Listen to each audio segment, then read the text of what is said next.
So one of the first things that's apparent looking at that clip is that this is a period film, that you've chosen to set it in the early 80s. Yes. And in a very specific part of America. Can you talk about why you set it there and at that particular moment? Sure. I mean, the original film and the novel were set in the 80s. And the reason for that is simple, which is that it was really about Lindquist's childhood. And it was the thing that I really connected to in the film, and I think that so many people who've seen the original connected to. And the thing is, the 80s in Sweden were a specific cultural experience, and I wanted to set it in the 80s in the United States, because that was sort of what I grew up with, sort of Reagan America, a time when they sort of talked about, he made these sort of announcements about how there was the evil empire, and how evil was something that was the Soviets, it was out there, the others, and that America was fundamentally good. And I wondered how a 12-year-old boy who is bullied so terribly that he has fantasies of murder and revenge and falls in love with a very, very violent, primal, but also, you know, heartbreakingly tender vampire, how that person would deal with sort of living in a world where his feelings were not acceptable and not okay. And so that was really, you know, one of the things I loved about the movie and in the book was this sort of sense of this sort of the virgin snow and the blood, and that sort of contrast. So I really wanted to keep that snowy locale. And the original was set in a place called Blackburg, which is where Lindquist grew up. And it was basically a planned community. And we, of course, in the United States have that. It's suburbia. It's like, you know, all of those communities and all of those Spielberg films. And the movie actually weirdly reminded me, when I read the book, about sort of that sort of world, like E.T., the sort of tract housing and that kind of stuff. And so I really wanted to try and find a quintessential American community, and I wanted to set it in one that was also a snowy locale. And so when we were looking, I originally set it in Colorado, and it turned out that there were these tremendous tax incentives if we went to New Mexico. And so I was like, okay, well, I'd never been to New Mexico, and I thought that it would be sort of like, there's no snow there, it'll be just desert. How's that gonna work? And then they explained to me, no, it's the high desert. It actually gets quite a lot of snow. It's John Ford country. Like, you see sort of great, grand American vistas. And then I got very excited. And actually, when I was writing the script, Drew Goddard, who wrote Cloverfield, is a friend of mine, and he's a huge fan of the original. I'm sure you guys all know him very well. He's loved here because of all of the amazing stuff that he's written, and Cabin in the Woods that he's doing, actually, which Richard did with him. And so he said to me, you know, when I was looking for a place to set it, and I mentioned Colorado, he had gone to college there, and he said, oh, that's a perfect place to set it. And so I was like, okay, great, because I wanted it to feel sort of like a small community, a tract housing kind of community that I had grown up in, but I didn't grow up in a snowy place like that. So when he suggested that, I thought it was great. When somebody suggested New Mexico, they said, well, what about Los Alamos? And that immediately made me think, oh wait, the atomic bomb. Talk about a community that grew up sort of overnight for a very, very unusual American story. And I looked online because I wanted to know about it. And very little filming has really been done in Los Alamos. And the first thing I see, it says famous alums, Drew Goddard. And I was like, what? So I called up Drew. I said, Drew, you went to college in Colorado, but you grew up in Los Alamos? And he said, yeah. And I said, well, what about that story? And he goes, oh, yeah, that's like my childhood. You should set it there. And so that was actually why I chose it. And that's sort of how we ended up there. We were the first people to ever shoot like in Los Alamos Middle School, and it was it's an amazing place. It's got a very unique history. Kodi and Chloe, this is really strong material, and these characters are facing incredibly difficult choices. The films you guys both came off of right before this were much the same way. The Road and Kick-Ass, these are heavy films for you. Can you talk about approaching material like this that I know you don't see R-rated movies typically, so when you get a script like this and you start to break it down, what's your process for both of you in terms of approaching it? I think we work kind of the same way. I remember we were talking one day, and I work with my dad, and we kind of just make a whole life for the character. So when they say action, you can jump in and out, and then we can be a kid. And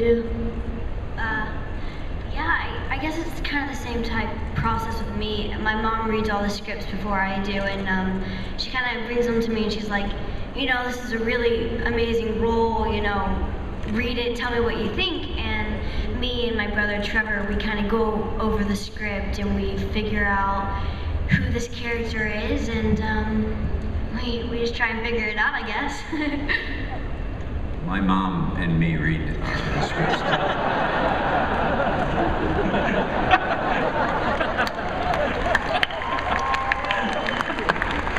He really loved his mommy. I think one of the elephants in the room, Matt, is that the original is a great film, and I know our first conversation about it, you loved the original. I do. I think it's a masterpiece. Yeah.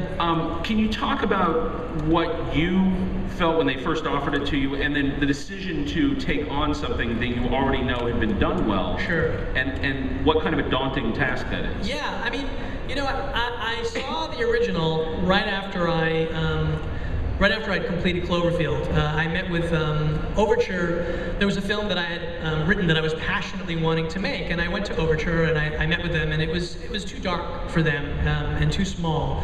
And they said, you know, we're pursuing the rights of this Swedish film called Let the Right One In. And this was January '08, which is when Cloverfield came out. And the movie didn't come out for another 10 months in the United States. So I had never heard of it, I didn't know anything about it.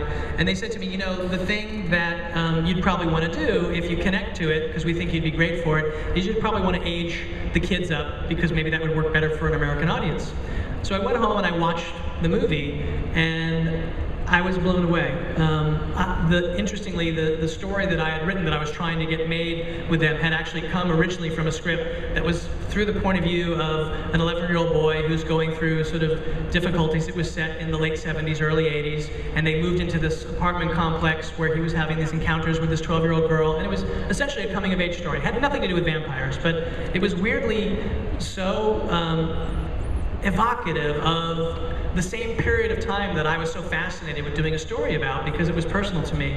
And I was so taken with the way that Lindquist had taken a vampire story and found a way to make it about the pain of adolescence. And so I called up Overture the next day and I said, wow, that film is amazing. And number one, I'm not really sure you should remake it because it's brilliant. But secondly, if you do and you age those kids up, please don't make the film, because it destroys what that story's about. It's about that time of life.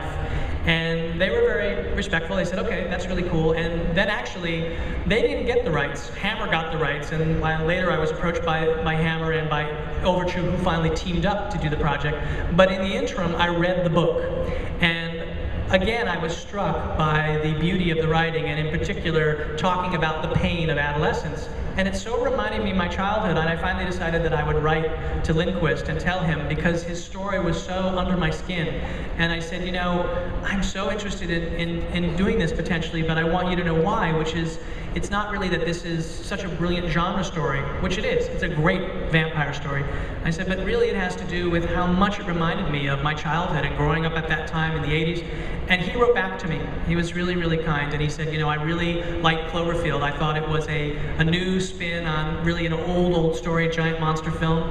And he said, I was really trying to do the same thing with Let the Right One In. I wanted to do a new spin on this, but I'm much more excited knowing that it touched you in this way, because it's the story of my childhood. And there was just something about that sort of connection, and I felt like, well, if I could take this story and really honor Lindquist's story, but find the way to put it into an American landscape and to tell that story in a way that would sort of relate to sort of how I felt about growing up, and also what it meant to be growing up at that time in America, I thought that would be a really interesting thing to try to do, and that's what this process has been. So it's really been, I'm really anxious for everyone to see it, because I think the truth of the matter is, I know a lot of people are worried, they're very cynical, they feel like, hey, that movie's a masterpiece, and I agree with you, I love that movie, and the thing about it is it will always exist, and so will the novel, which I think is just amazing, and hopefully, and only time will tell when you guys watch the movie, you'll feel like this is another interpretation of that story that hopefully touches you. Now, Richard, your role is largely nonverbal, and a role like that can be, I would think, incredibly demanding for an actor, but it seems like your presence in the film is enormous. Can you talk about when you're given something with so little on the page? I usually count my lines before I accept a part. And the fewer there are, the and if there's more than 7, I don't do it. No, when Matt sent me this script, I thought, oh, this is, I don't do these things. And I read it, and I just loved it. I love when I read something, I think, can I bring something to this?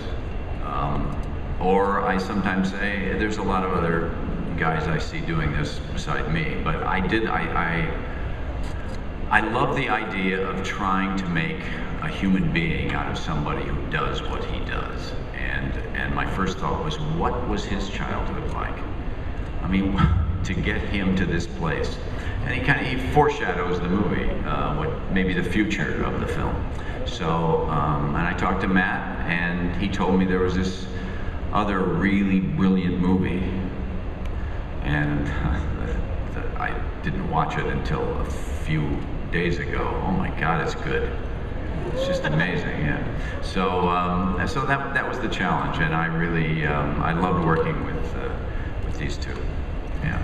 Well, one of the big sequences in the film that is fairly radically different than in the Swedish film is the next clip we're going to see. Can you tell us a little bit about what this moment is? Sure. I mean, in the story, Richard is her caretaker, and he's devoted to her, and he's willing to do whatever it takes in order to get her what she needs to survive, which, being a vampire, is blood.